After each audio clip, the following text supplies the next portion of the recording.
Welcome back, welcome back. With the global slowdown really starting to bite, the world's economies are in a difficult situation. A successful resolution to the stalled Doha trade talks is more important than ever. But the talks, which began back in 2001, are mired in differences between, for example, the developed and developing countries. But the new EU Trade Commissioner, Cathy Ashton, has signalled a new attempt to find a way through, and I'm delighted to say she's here with us right now.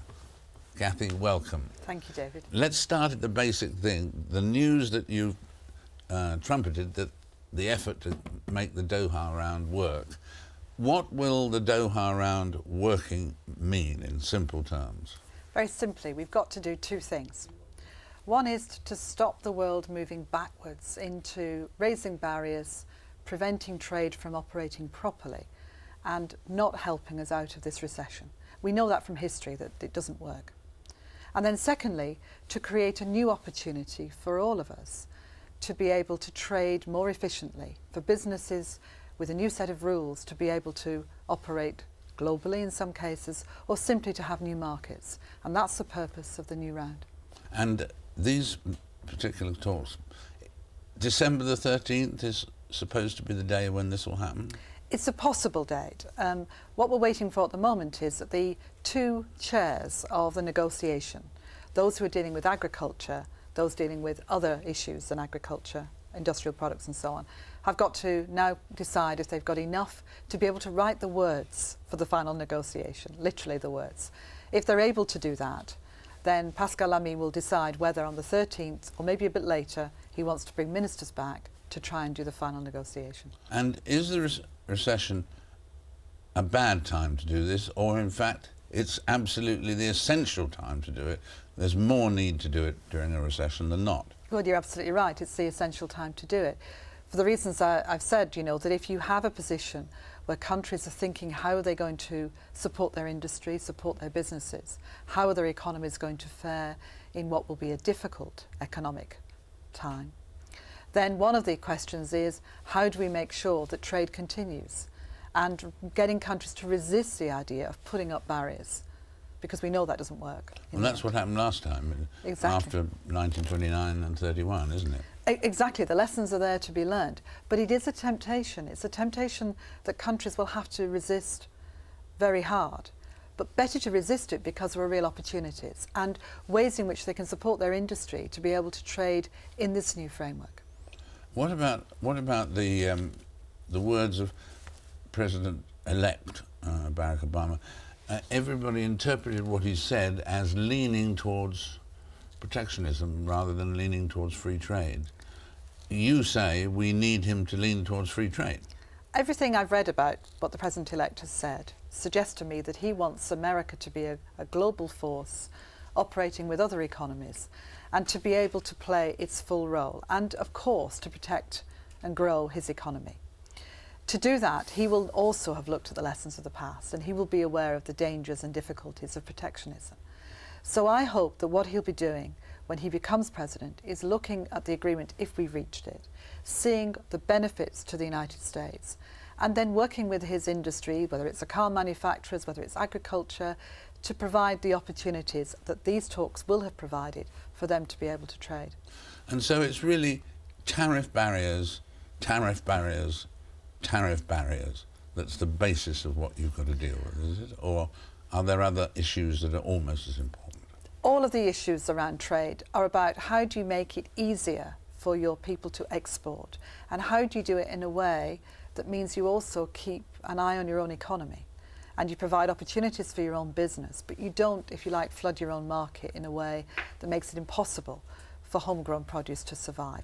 So it's a kind of balance. It's a balance between keeping barriers low, but making sure that where they do exist, there's a purpose to them, making sure that it's understood what those are for, and that there's a sort of symmetry to this part of how we operate. But this round was also about developing countries and recognising that their economies, again, particularly in times of economic recession, need to be supported more effectively. In the end, it's good for all of us. If their economies grow, we can trade more effectively with them. They'll buy our produce too. Well, it's great to have you with us, Cathy. Absolute delight. Thank you so much, David.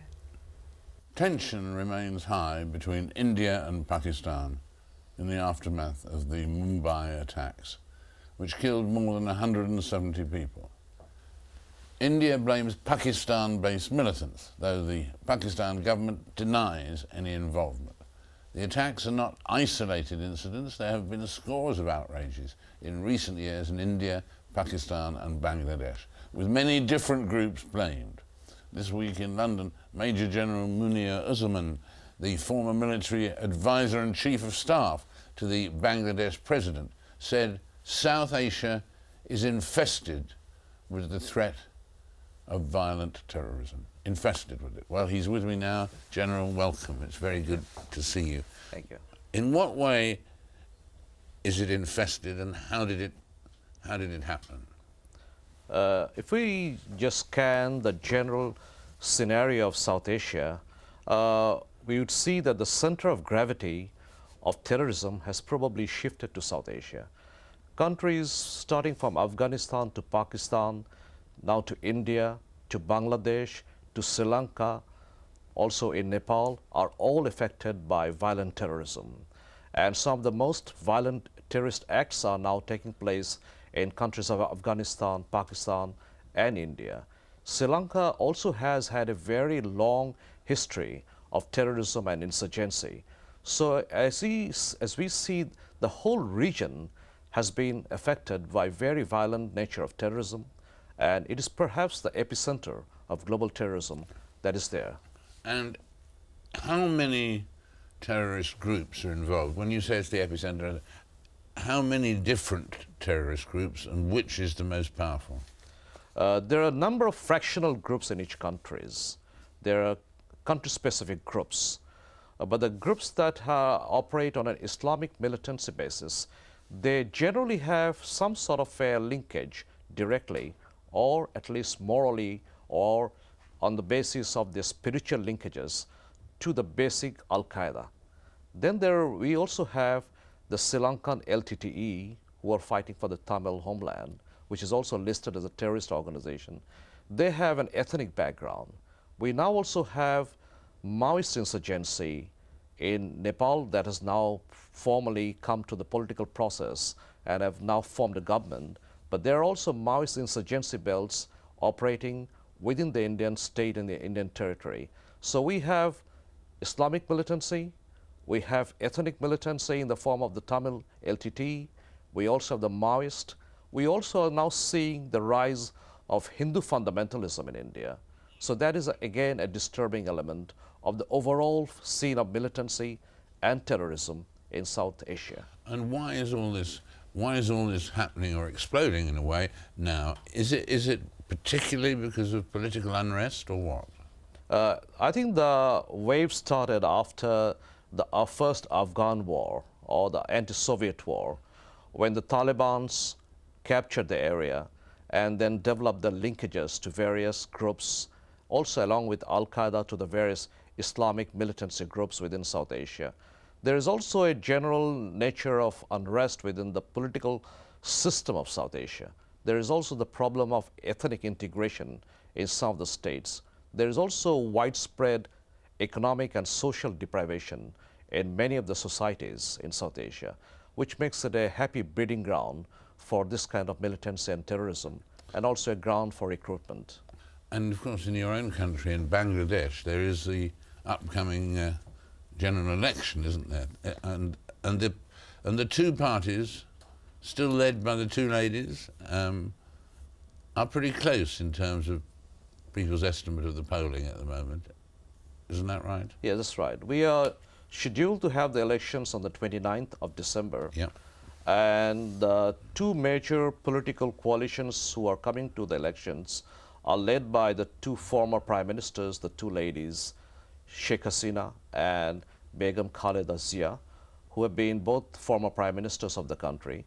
And they are leading the two political coalitions, one, the four-party coalition of Khaleda Zia, and the Grand Alliance led by Sheikh Hasina. And whereas in many countries the leaders, when they get into the House of Commons or into the Senate or wherever it is, they may attack each other, but they're actually, when the debate is over, they're friends and so on. It would be wrong to portray these two ladies as friends, wouldn't it? Absolutely. The two ladies haven't even talked to each other for the last 17 years. Fantastic. Absolutely incredible. Must make running the country when one of them is in power and the other isn't very difficult. It becomes very difficult of the nature of dysfunctional interpersonal relationships that they have has a direct shadow on the quality and the level of governance they bring to the country. And unless there is a functional relationship between them, I think we will again go into a state where things become very politically dysfunctional. That is a real danger. That's a real danger. And the two ladies also have a fairly tight grip on their own parties. So if their personal relationships become dysfunctional, like it has remained for the last 17 years, then the relationship between the two parties, the party in government and the party in opposition, also remains very dysfunctional. And that is the reason we have not had a participatory parliament for the last 15 years. The three parliaments that we have had after general elections were always boycotted by the opposition party. So the nature of parliamentary democracy in Bangladesh became very dysfunctional. Very dysfunctional. Well, we wish democracy well, whatever the results are, and we thank you. And putting the focus there of terrorism in South Asia is a very interesting and important point, I think, because not a lot of people know that, as Sir Michael Caine would have said. Thank you very much indeed, General, for being with us. Thank you. Thank you. The world's greatest chess player turned politician, Garry Kasparov, joins me after the news, which is next.